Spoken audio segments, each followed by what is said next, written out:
So, a joyful Monday to everyone. Hope your week is getting off to a good start.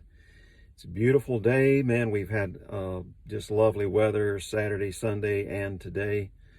So, I hope you take an opportunity to enjoy that if you can. I just wanted to give some thoughts concerning so much of the things that are going on right now in our country.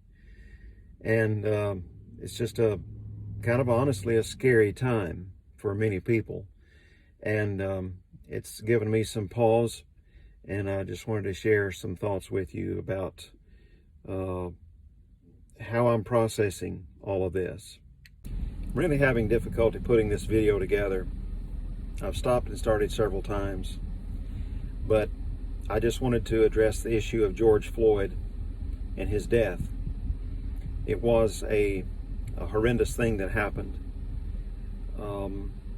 It has brought to bear once again, in a horrific way, the reality of racism in our culture.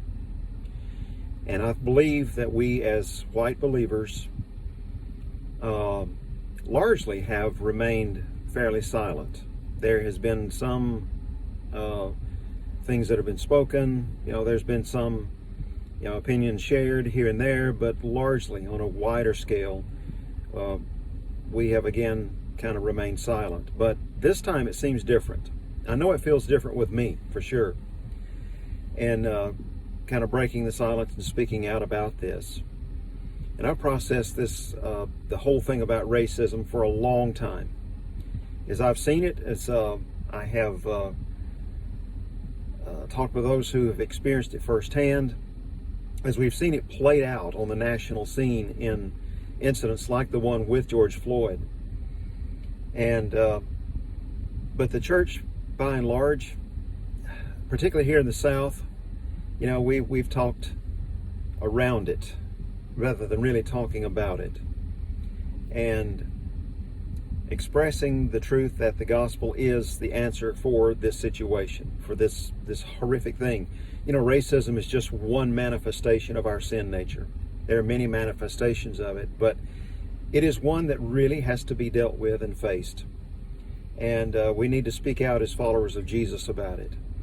We need to confront it with love and not hatred. We don't return hate for hate. Jesus taught us this, and the way he responded to those who opposed him, who hated him, he responded with love and grace. In a similar situation, we need to respond in the same way. Hatred is being thrown about in every arena, on both sides and on every side. That is not the solution. Jesus is the solution. We don't, for evil, return evil. We return good for evil. And it's just a heartbreaking situation. We need to be in deep prayer about this. We need to have conversations. Someone I saw in an interview just yesterday was saying that the beginning of the answer is for people of different races to begin to come together over a meal at the same table. He had asked several people that he was acquainted with, different friends who are of various races, when was the last time that you had someone in your home or sat down to a meal together with someone of a different race? And he said, without fail, in every instance, the answer was, well, we've never done that. So he said, I think this is the beginning of the answer for us, is that we would do that we would sit down with others who are different than us, of a different race, over a meal, just share a meal together. Whether it's you inviting them to your home, you going to their home, or just getting together at a restaurant, having a meal together, sitting at the same table, and just having a conversation, just talking, just building a friendship. This is where it can begin. And we have to be willing to do that. All of us, no matter what race that we are, we tend to want to stay together with people who are like us, as we put it in quotes. But we're all like us, as far as it goes. At our root level, we're all broken sinners. And you think about how we have affronted God, how we have offended him.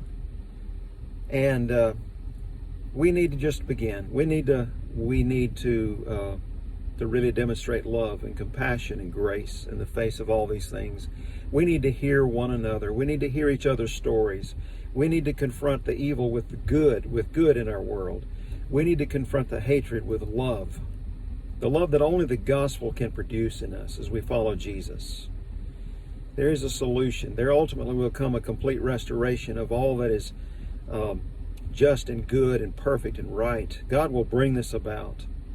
But in our time, it's just to throw up our hands and say, well, this is just the way things are.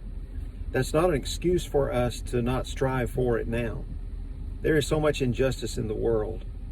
And we need to be a voice. We need to join our voices together and speak out. Speak truth to what is wrong. Call it what it is. Call racism a sin, a deeply embedded sin that needs to be dealt with and faced and talked about openly and honestly. And to really learn to listen. You know, we want to speak when we need to be quiet and listen. So we need to do that. We need to have some humility about us as we build relationships, as we seek to reach out. Don't come in thinking we've got the answer, that we've got a better solution.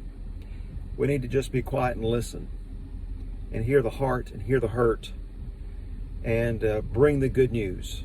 When we do that, we can do that by just listening. You know, Jesus was an amazing listener, and he could hear the heart, what was behind all of the words. And he was the good news and was able to proclaim that goodness into that situation and heal that hurt. We need to allow him to work through us as we sit and listen, as we have conversations, share a meal. Man, nothing brings people together like some good food, good conversation. Can we do that? God bless you guys. I hope you have a great week. It has been a struggle for me to try to put this video together. This is just some of the stuff I wanted to say. But just some food for thought. God bless us. God help us. God bless our nation. It's in such turmoil right now. So I hope you guys have a great day. Have a great week. Pray for each other. Pray for the good news to be proclaimed. All right. Talk to you later.